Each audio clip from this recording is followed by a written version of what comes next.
Ne pas souffrir après une rupture, c'est quasiment impossible.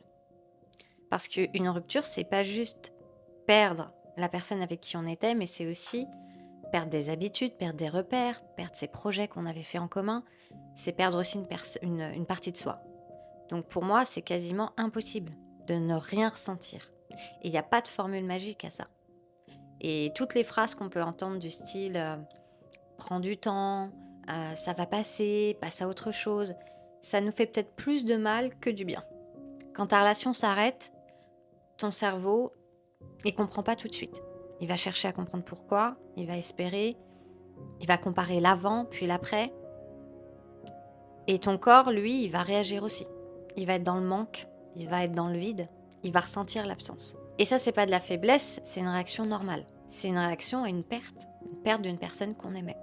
Et c'est pour ça qu'on appelle la rupture aussi le deuil amoureux. On fait le deuil d'une personne.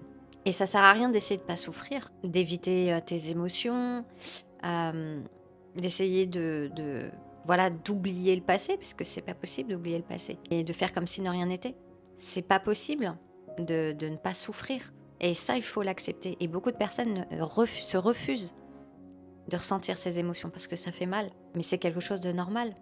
Et on a le droit, on doit s'autoriser à souffrir à un moment. C'est comme ça qu'on apprend aussi. C'est comme ça qu'on va se relever.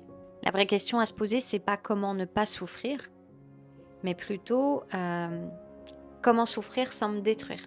Comment ressentir ces émotions-là, même si elles sont douloureuses, mais sans m'oublier. Comment traverser cette épreuve sans me perdre. Et bien se rappeler que souffrir après une rupture, c'est pas un échec, c'est une étape à franchir pour du mieux. Et ça sert à rien d'aller vite, il faut se laisser du temps pour ressentir les choses, du temps pour mettre des mots sur ce qu'on vit, du temps pour